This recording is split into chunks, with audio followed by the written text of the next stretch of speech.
We will continue with the usual basic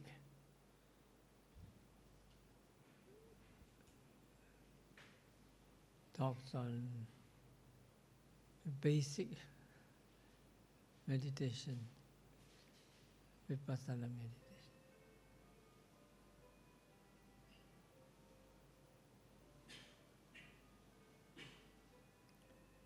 Yesterday I mentioned about a few basic meditation objects. Rising, falling, sitting, touching, which I didn't say so much, and the walking.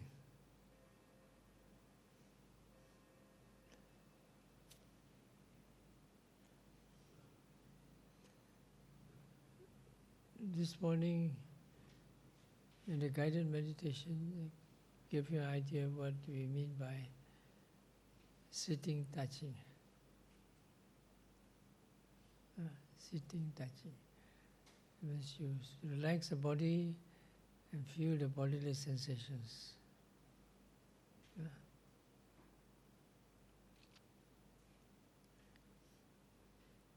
The first primary object is the rising, falling. Second is the sitting, touching.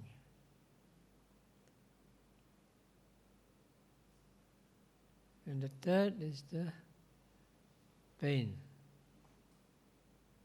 This for sitting meditation. For walking meditation, those are the walking process. Besides, there are other postures where you have to try to be mindful of. Besides walking, sitting, you have standing. Standing is included in the walking meditation. Can you stand while you're sleeping? No.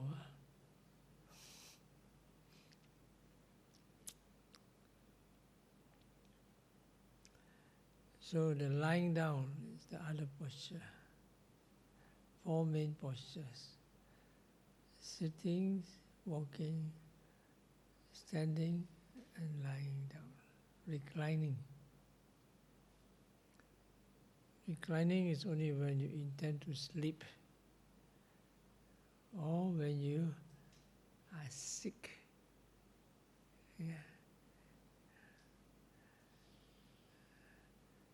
Even when you're sick, you have to practice mindfulness, or at least remain mindful. Otherwise, you become more sick. Sick mentally and sick physically. You're mindful, then you're sick physically only.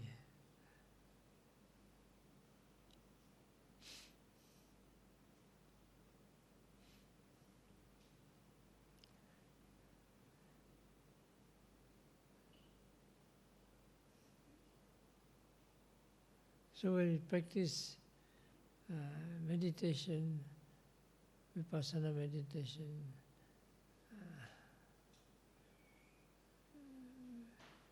we want to make some progress. We hope to make some progress. I've mentioned many times the first sign of progress is you learn something. For beginners,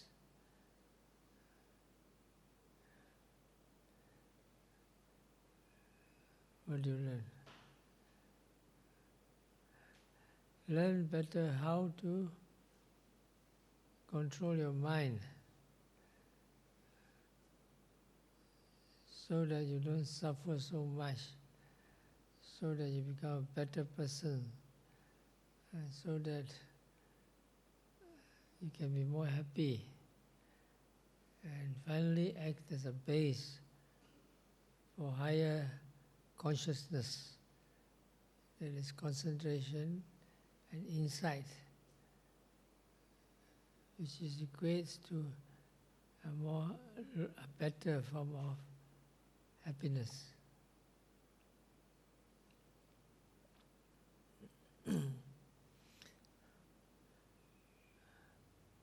After you've learned enough basics, techniques, the first thing is,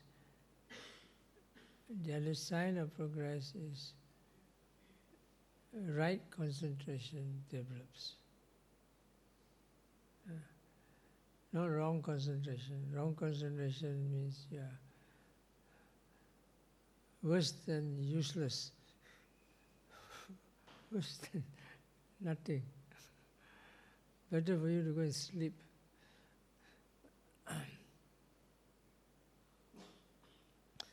So right concentration arises. And what is right concentration? Right concentration is a strong, wholesome, pure mind. And that's what we mean by right concentration. It's understood by ordinary people.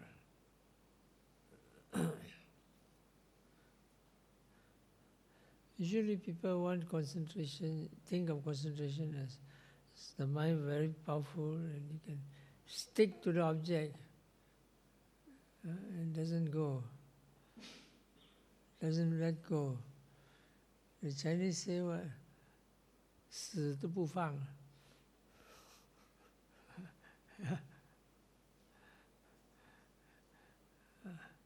How is it holding in Malay?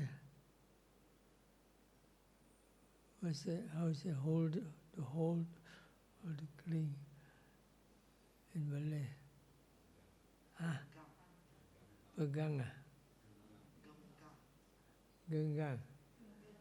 Ah, genggam sampai mati.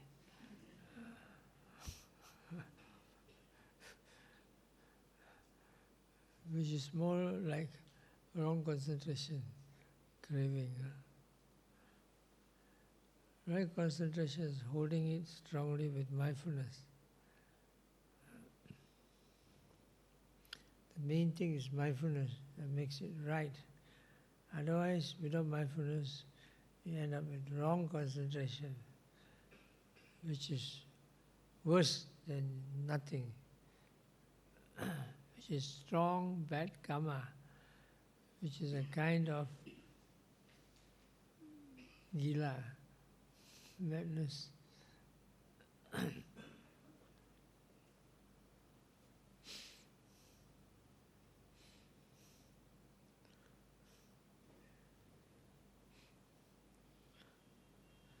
So, to have right concentration, the basic condition is to have continuous mindfulness.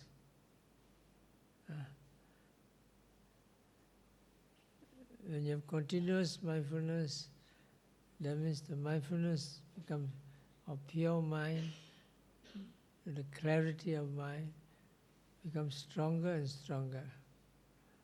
Remember the three basic qualities of mindfulness: clarity, peacefulness, softness or gentleness. Clear mind, when it's stronger, becomes more clear, very clear.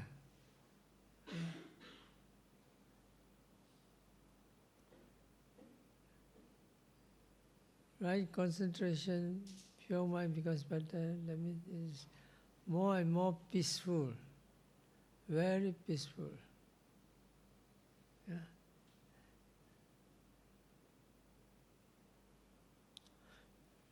Remember, a very strong, clear mind, a very peaceful mind does not necessarily mean holding on to the object very strongly, firmly until 死都唔放, 死都不放. It means the mind is really pure and the mind continuous. But if you stay with the one object or one process longer, then the concentration builds up faster. Concentration, the first thing important, it is right concentration, is pure. To get it faster or slower is another matter. And there are many other qualities which are important in concentration than getting it fast. Such as vipassana concentration, whether the concentration can lead to insight knowledge or not. Samatha meditation is strong, very, very strong concentration, but it may not meet it due to insight.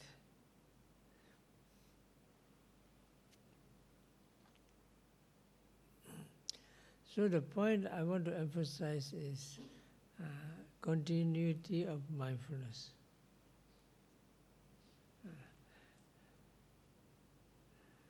No mindfulness, no talk. Yeah? In this world outside, no money, no talk. Meditation, no mindfulness, no talk.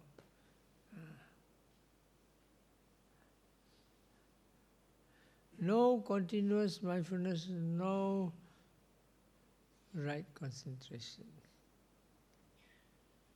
No right concentration. Even samatha meditation, to have right strong concentration, you must be continuously mindful. But the mindfulness is not the vipassana mindfulness.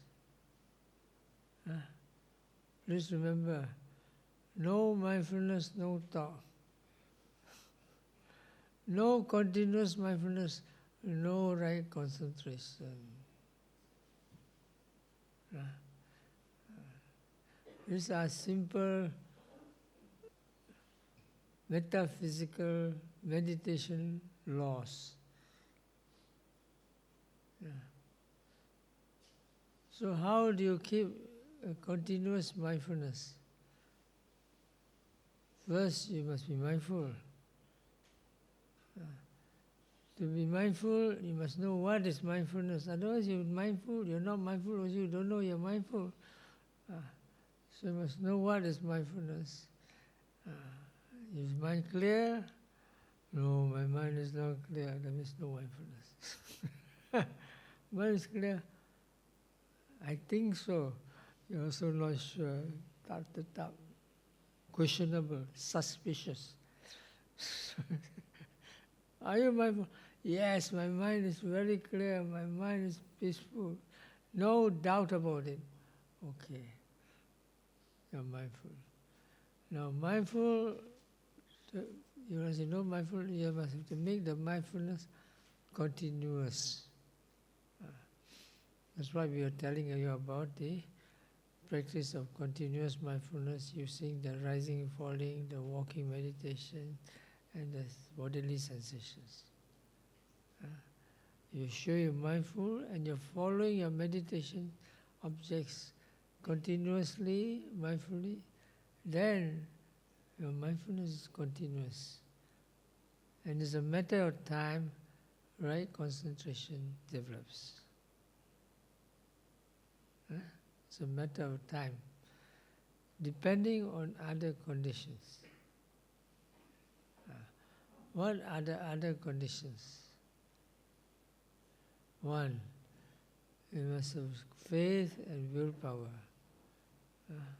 so that you keep making the right effort. You meditate, after 5 minutes, no progress. Why? Hopeless. The teacher is useless. Bad teacher. I better go and look for another teacher. Okay, you can go. Less work for me. Thank you very much. Terima kasih.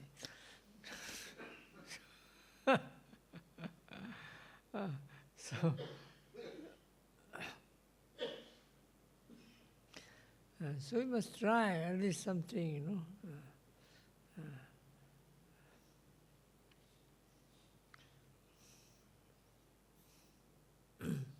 Must make the continuous effort to be mindful. And the effort becomes mindfulness. So when the mindfulness becomes continuous, the factors of concentration, the jhanangas will arise, and you will make your mindfulness very powerful and your concentration strong. That means you're able to keep defilements, craving, anger, delusion, the hindrances, loss and torpors, restlessness, away. Why? Because the pure mind and the defiled mind cannot coexist. Either you're black or you're white in the consciousness, not the skin. Skin is a different matter. Skin is something to do with karma. Something to doing too much sunbathing.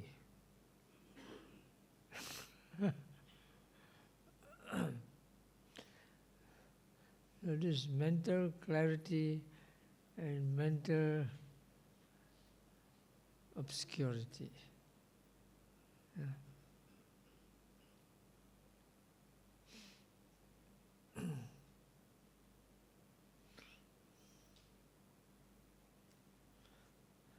So the basic principle is simple. First, mindful. Then follow the object mindfully. After you follow the object mindfully, continuously, then automatically the concentration is there. And then after that, you observe. Mindful, follow, observe. When you observe, that means you're sharpening your mindfulness to be more clear, more precise, and to know what's happening moment to moment. And that becomes insight, wisdom.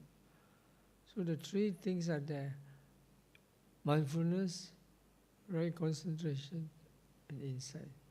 Mindful, follow, observe. Very simple, but not easy. Why? Because the mind can be very thorough.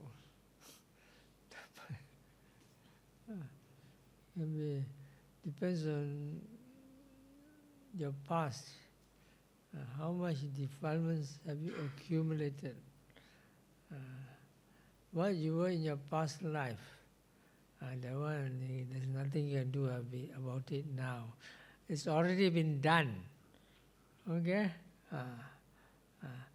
You've got to accept it and swallow the bitter pill. If you don't clear the toilet now, when are you going to clear the toilet? It's going to even more stuck. So you must do what you can. But this life, we can know. But in the past, even in this life, you're already done. But in this life, you can still undo certain things.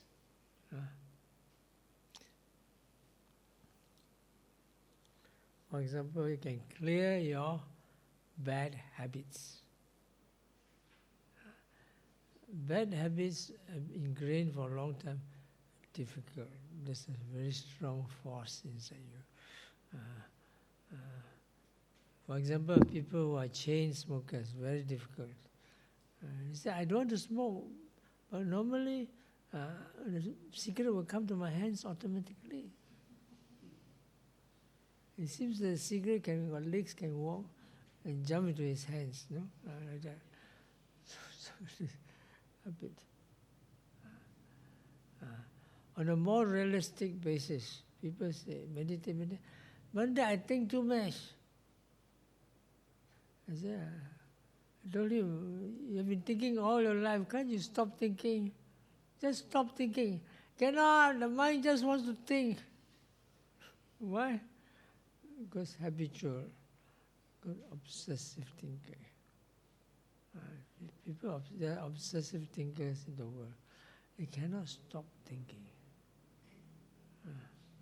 Like a radio, cannot be switched off. Blah, blah, blah, blah, blah, blah, blah, like that.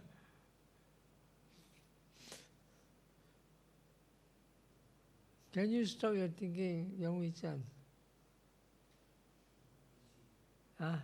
Sometimes. Sometimes not so bad. Still can be salvaged.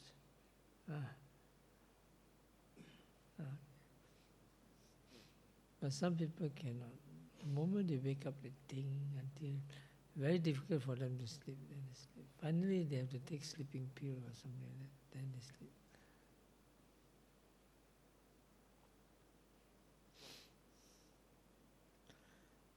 This happens more in very stimulated societies.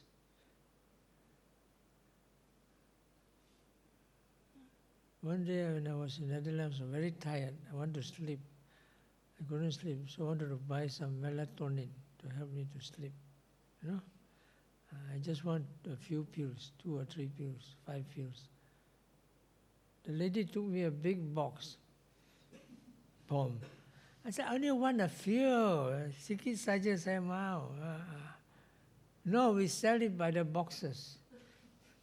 You mean they all buy like that? Yes, they all buy like that. That's how the state has. My friend, he's supposed to be a meditator, but he works, he's a workaholic, he works whole day, whole night. I said, normally how many melatonin pills you take at night to sleep? About 20? That is still considered normal. Huh? I don't know what side effect. I think how I feel, I go knock off. Doctor is here. What's the tolerable melatonin pills that you can take? Doctor? What's the tolerable melatonin pills you can take at night to sleep?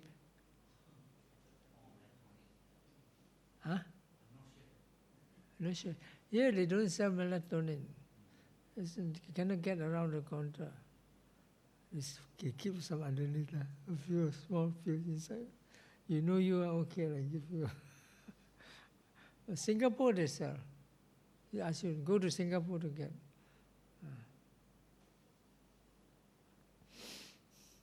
So you see, obsessive thinkers can be terrible. Once in a while, I can help these obsessive thinkers to stop thinking. And more than 50%, I cannot. As long as they don't go mad, I close one eye.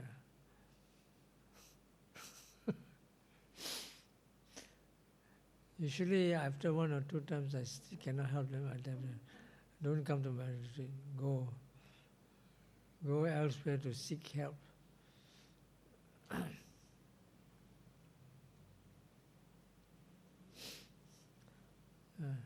So, continuous mindfulness, follow your object faithfully, confidently. But it's not so simple because, especially you come to vipassana. Because you look at vipassana, the nature of the mind. The mind is a flowing process. The object is also a flowing process.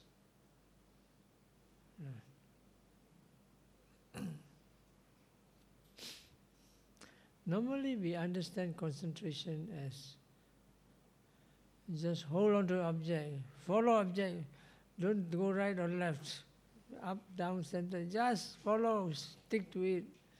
Uh, uh, just like you see in the detective stories. I don't know what detective stories you have nowadays. Those and always going on a car chase one. Isn't it? Like Mr. Bean. You know Mr. Bean? Mr. Mr. Bean stole something out of desperation. And then he stopped driving. The police come after him. So Mr. Bean go very fast, and the policeman go after him very fast. It's called a car chase. Who will win, the Mr. Bean or the police will win? It's a 50-50 chance. Normally the police will win. But in this case, Mr. Bean has an extra thing. Why? Because he's a bit gila. So people a bit gila can do things they can never expect one. No? They can even climb to the roof. You don't know how. No, they can climb to the roof. This fellow was working in the hospital, mental hospital. You know what?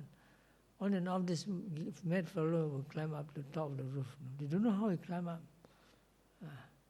Then you get people that bring him down. After a while, he goes up again. No? How did he go up? See? Because they are gila, they are able to do things and see things besides a normal person. That's why there's such thing like a mad genius. Genius is a bit mad. But don't worry, I'm not mad. I'm not a genius. I'm a very ordinary person trying to practice meditation. So you're quite safe.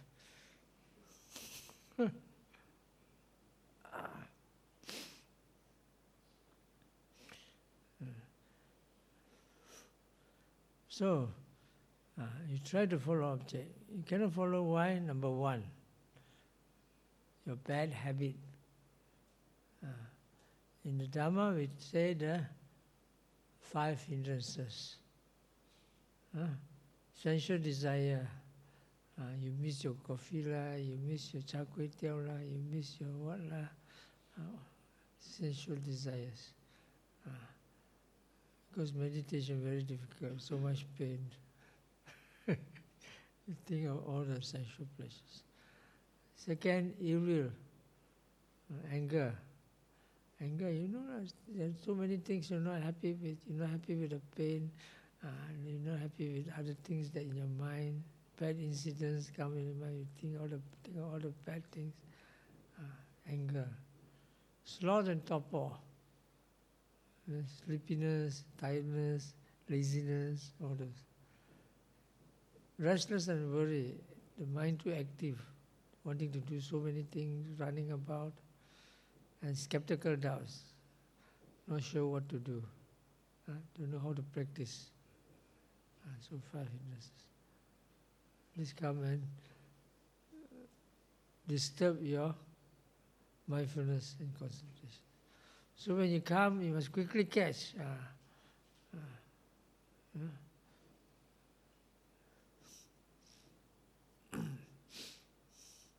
So to make things simple, it comes under 3 unwholesome roots: craving, anger, delusion. Craving, I want, if I don't get it, I'll die. Craving. Anger, I don't want, if I don't get out of this, I'll die.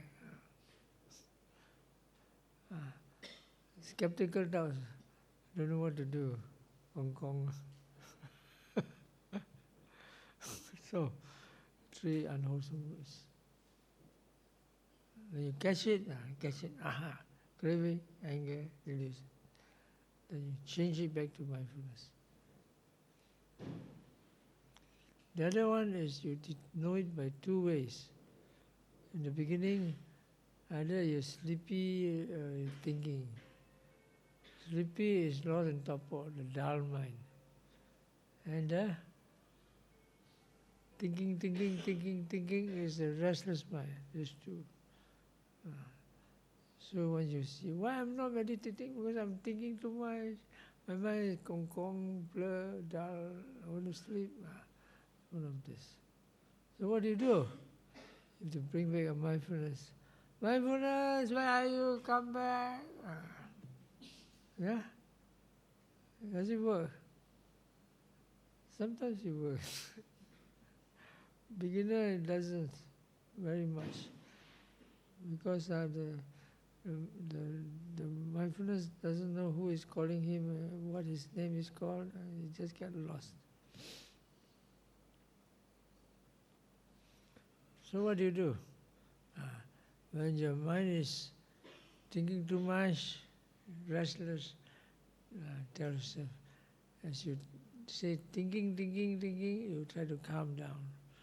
Calm down, relax, calm down.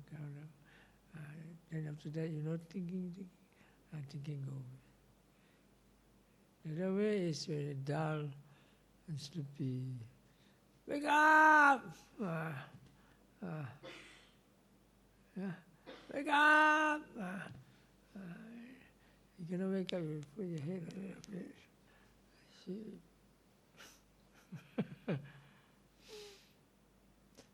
Pinch.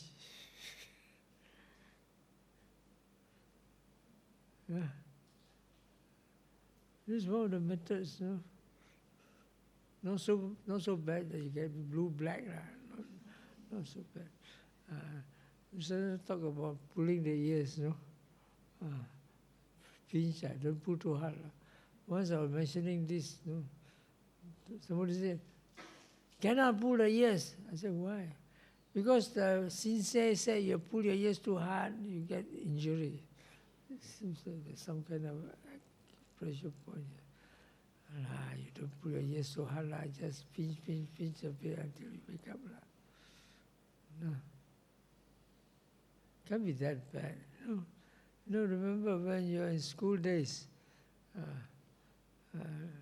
the time you don't do your homework, teacher will punish you. What do?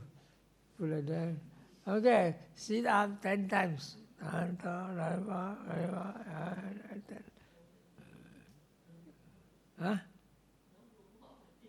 Now you cannot. Now you'll be sued. The teachers will be sued. But last time they do that.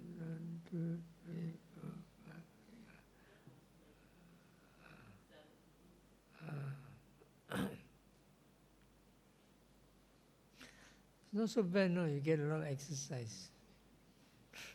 Sit-ups. But nobody happened, no physical injury, people didn't die from that. No? So a bit of pinching here and there. So not bad.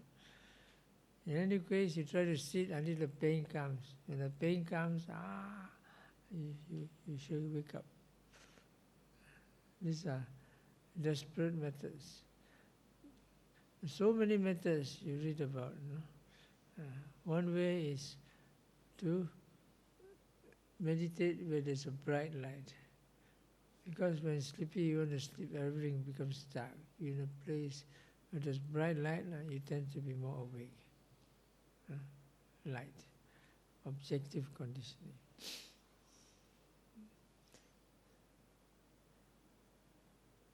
The other way is you activate the mind by watching a lot of touch points.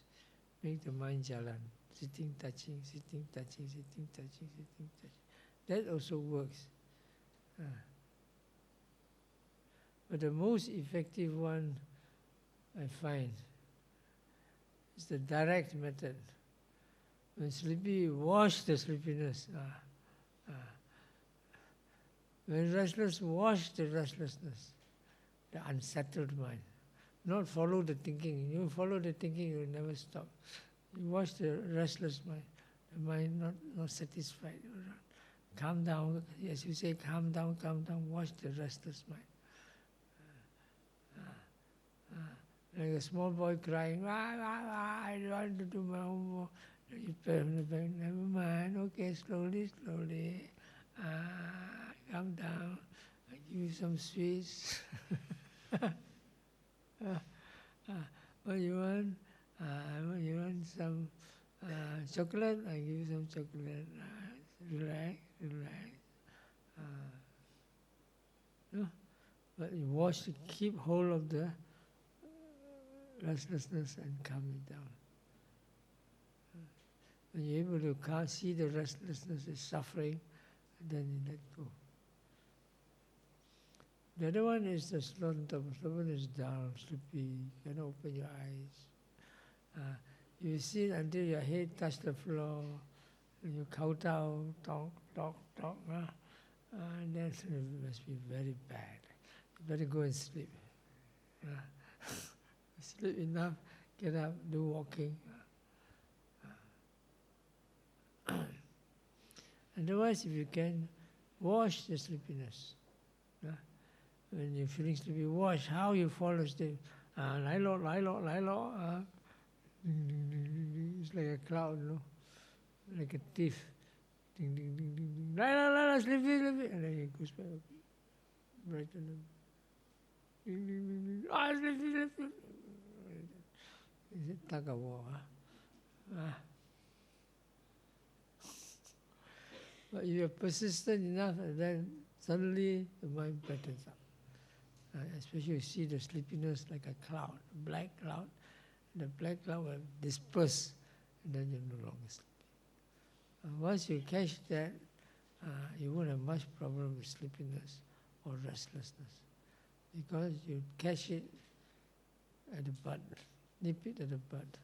You wash it directly. Find out all the things, the best is to wash that directly. Sloth and torpor, restlessness. Okay. Then you can, after that, you can apply all the other methods, like sitting, touching, sweeping the awareness up and down the body, feeling the sensations. Then you can try that. That is also vipassana. So it's okay.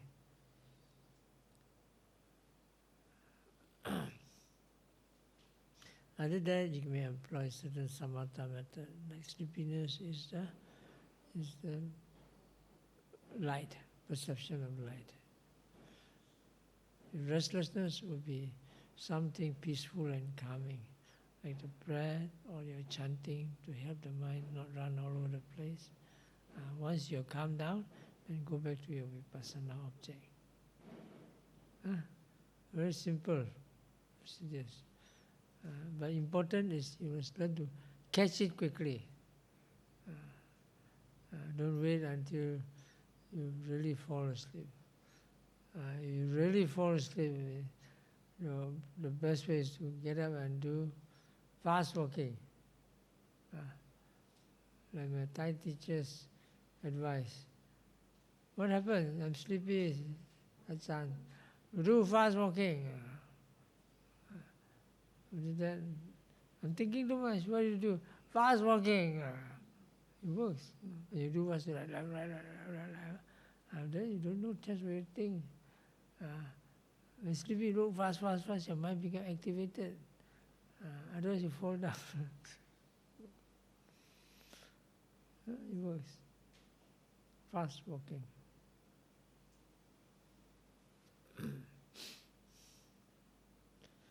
But definitely you must try your best to get rid of all these hindrances effectively, strongly, completely. Then your mind will be very clear and bright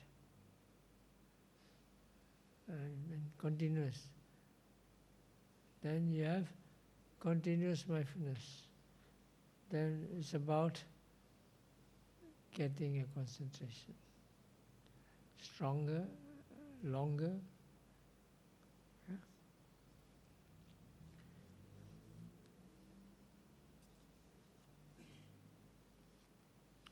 So continuous mindfulness.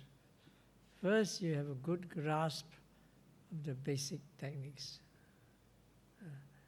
Walking meditation, sitting meditation, daily activities. Secondly, to do that, you have to have faith and make strong effort to practice and to arouse mindfulness. Of course, meditation is what? Sadhana, meditation, you keep falling down and getting up again. Falling up again. That's what meditation is about. So, then next is, of course, able to avoid or remove the hindrances.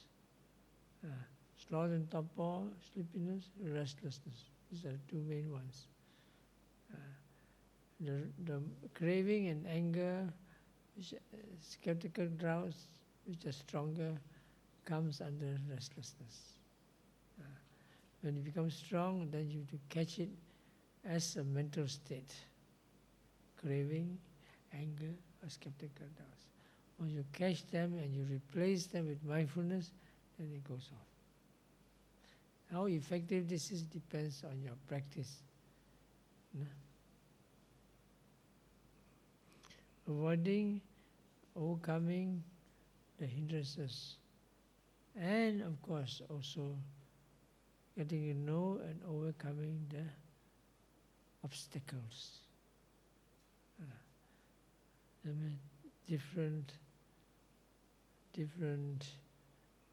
external conditions. If you can choose, very good. If not, try to make do.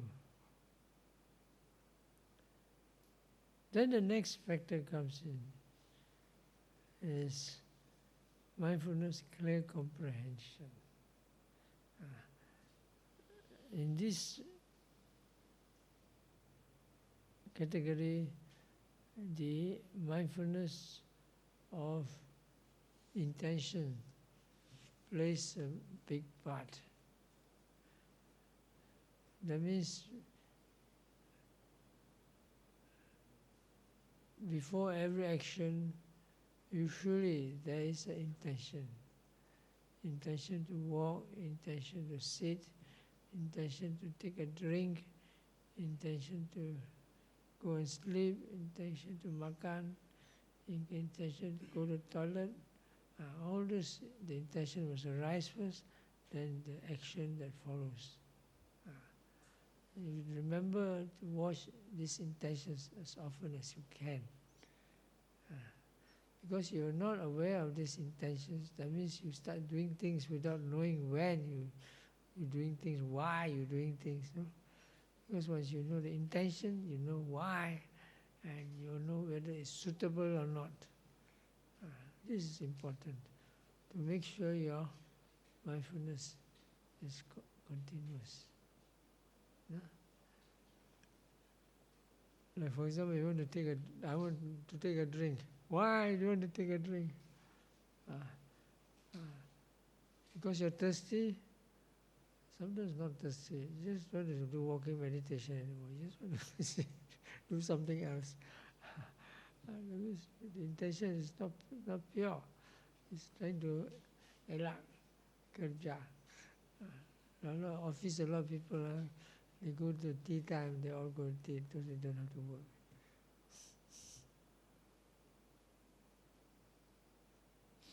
So the watching of intention is important in continuity of mindfulness, because that also helps you to be aware of why you do things and whether it is suitable or not.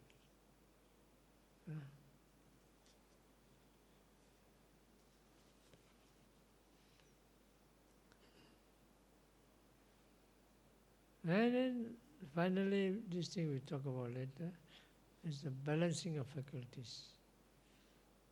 That means when you're too restless, that means too much energy.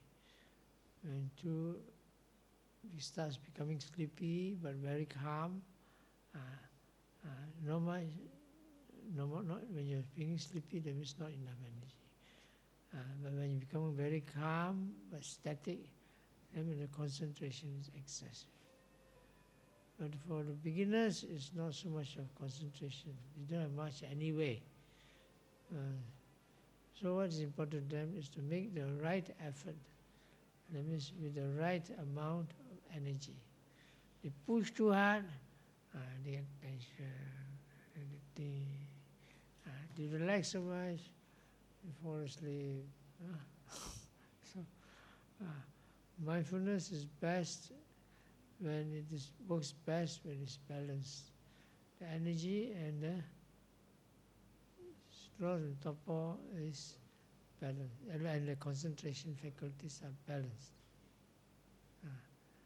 Once balanced, then the concentration will come out. Then you start looking into the factors that bring about insight.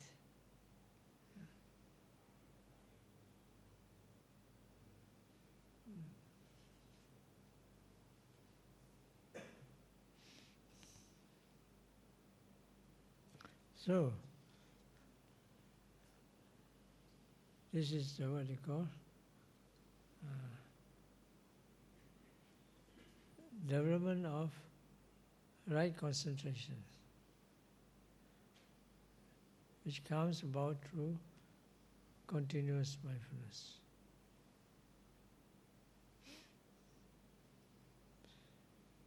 And continuous mindfulness also comes about through correct management, learning of the different skills involved with dealing with different objects. Because in Vipassana, we have to deal with many objects. We deal with rising, falling. When rising or not falling, you're not there. We watch the body sensations. When pain becomes strong, you must learn to deal with the pain. When nothing is clear, you have to learn to deal with the consciousness. And so, to be successful, you have to learn to deal with many objects. To be mindful, to be clear, to be sharp, and to follow and look into its universal characteristics.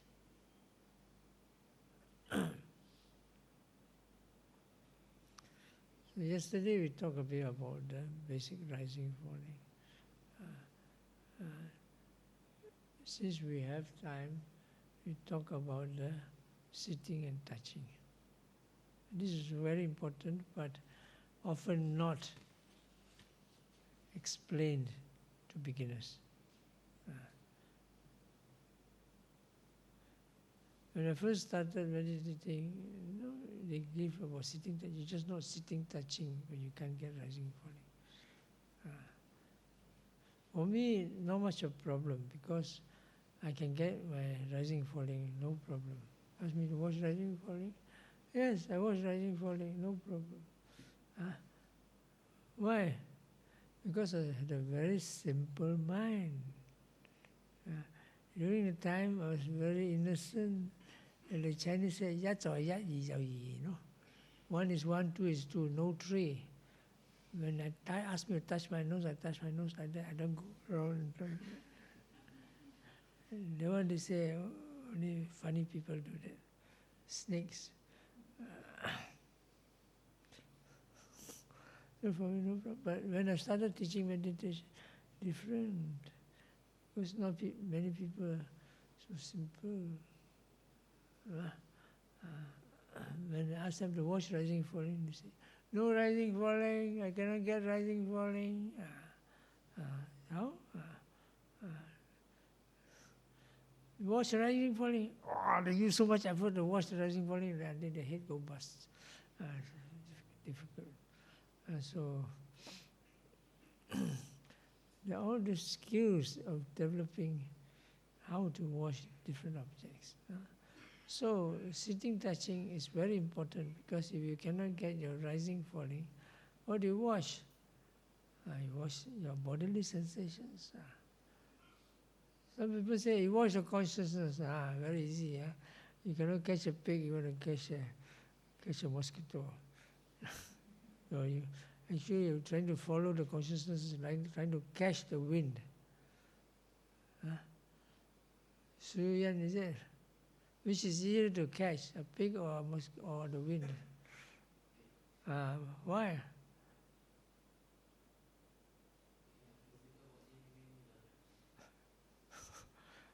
Slips through your fingers.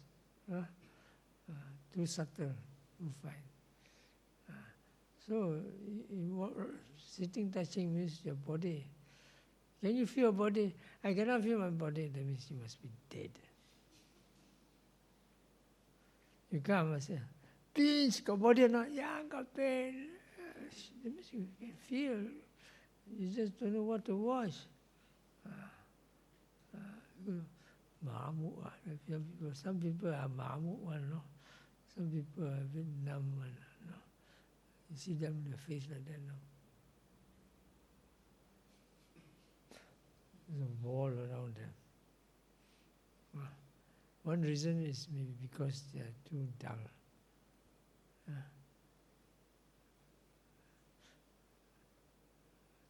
Another reason is because they want to shut off the world. The world is too painful. Emotionally, some people have been hurt. So they want to cut off their feelings. They want to be somebody with no feelings.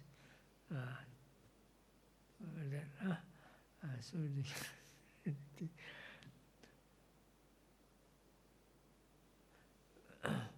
so, but normally you're a normal person, you can feel, no? You pinch, you can feel.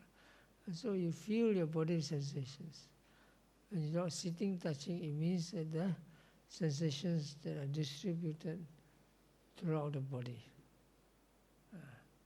So since your body is there, the body sensations will always be there. Even your in-breath and out-breath is also body sensations. Even the rising, falling is a body sensation. Even your right step, left step are bodily sensations. So how can you say no bodily sensations? This means you don't know what they mean. But some people really, the mind is very dull.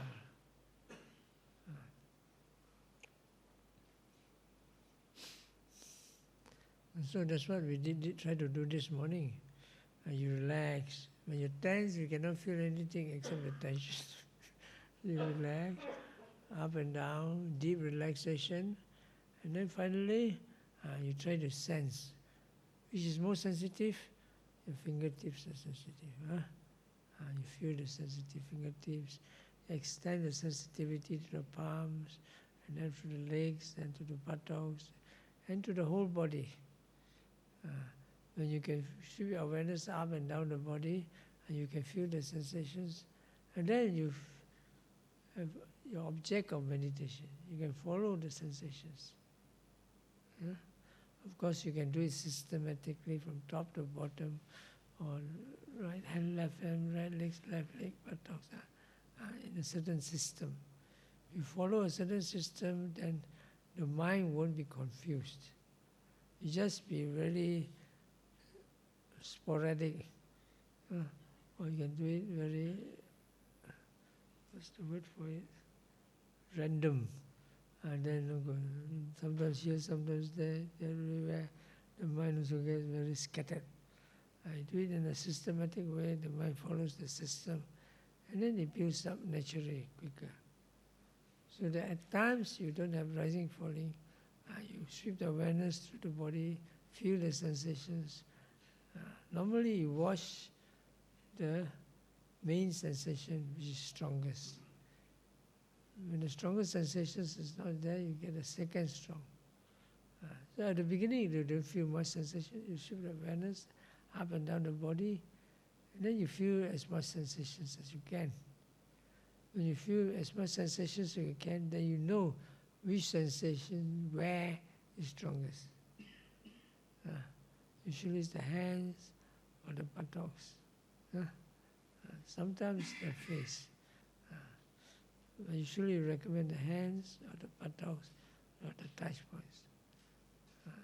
So you watch them, the different type of sensations. You have heat, you have cold, you have tension, you have pulling, you have twisting, you have hard, you have soft, you have rough.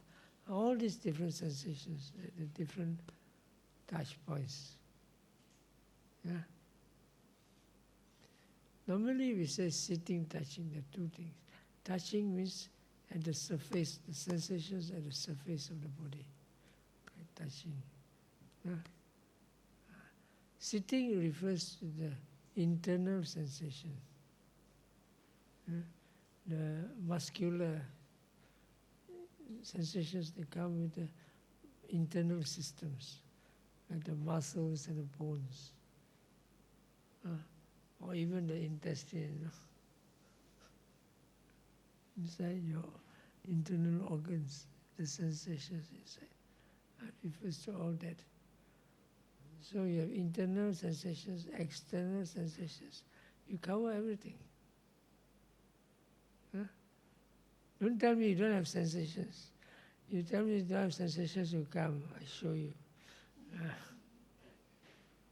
Pinch. Lady, I can't pinch. I asked Mrs. Ong to come pinch. I asked somebody mean.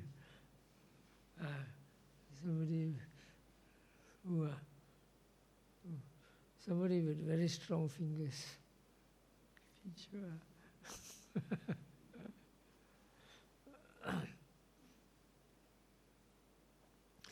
So, of course, when you watch sitting, touching sensations, sooner or later, the pain will come.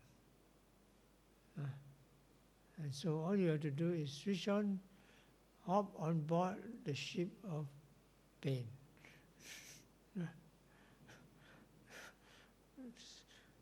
Mindfulness has different ships. No, there are many ships, there are many buses. One bus is called the rising, falling. One bus is called the in, out. One bus is called the sitting, touching. They go on different rounds. No? Some bus go here, go to Klebang, some bus go to what you call Machap, but it doesn't go. Then some bus go all over the place. Different. So which one bus you want to take? So these are main objects. But you must take the bus that takes you to Nibbana. Okay? Yeah? So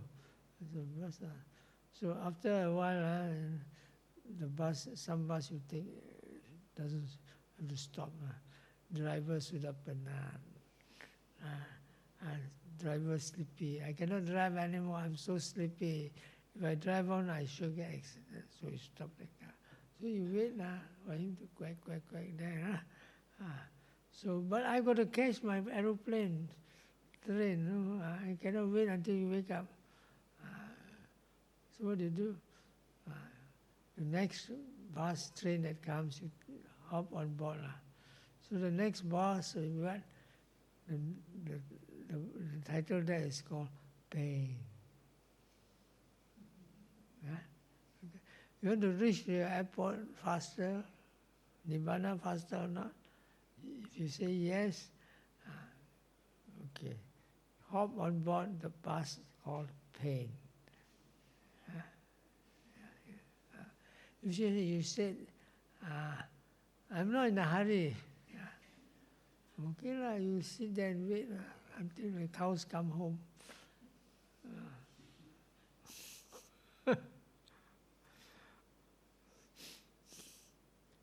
So sooner or later the pain will come, and then you have to watch the pain. Pain is also one of the main objects of vipassana. The beginner must learn to watch. Because pain is so much a part of life. Who in the world doesn't have pain? Who? Siapa? Tidak sakit? Kim Fong, siapa tidak ada sakit? Hah? Doktor sekalian. Doctor, do you have pain? Huh? Huh? Do you have pain? Huh? Sometimes not much. Why? Little bit. Because doctor, when they got pain, they got a lot of painkillers. They just take one. Yeah. It's a joke. But there are different ways of handling pain. One thing is a painkiller, In meditation, the painkiller is what? Right concentration. Your right concentration, your mindfulness, even though there's pain, it doesn't hurt you. Becomes something better than entertainment. Yeah. Because it helps you to get insight. Otherwise, you have to do samatha. Samatha is a distraction. You just take your mind away from the pain and stay happily, but still you're mindful, still good karma. Not like, you distract yourself. Some people have the pain, they distract. So pain, I cannot stand, what to do? I drink alcohol. Drink until I get drunk, I don't feel any more pain. It was an unwholesome method. So when pain comes, the first choice is watch the pain. Learn to be mindful by watching the pain.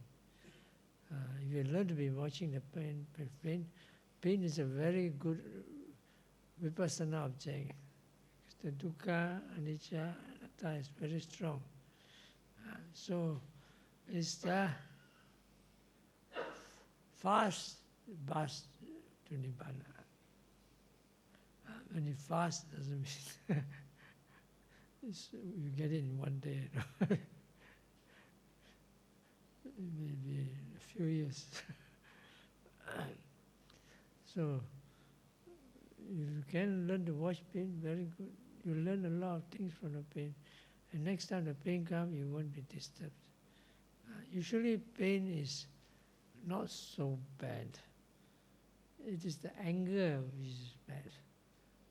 The inability to accept pain, the fear of pain, the anticipation, the anxiety, all they come out. And then even the pain come, not yet come also, you're scared. Right? Like for example, you go to the dentist, open your mouth. Doctor, you have pain? I need to do repairs. Then you take the needle, and then you start sweating. Lie low.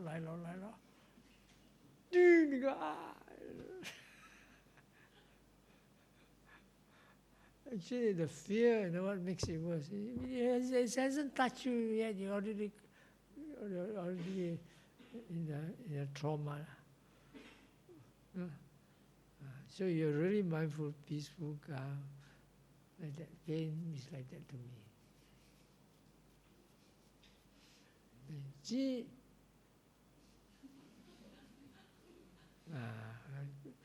And you watch the pain arising and passing away very fast. Then light will come from your head, enlightenment.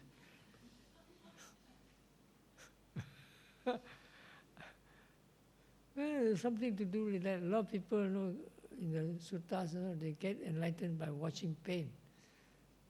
They get insight by watching pain. It's true. It's not as we said in our Malaysian English, jokes aside. Mr. Ong, jokes aside. So, okay, what else? Any questions?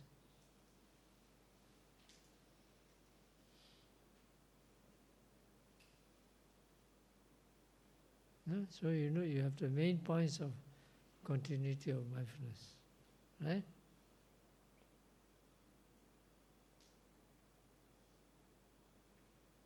Any question? No question. All understand. Beginners, understand? Yeah? Okay.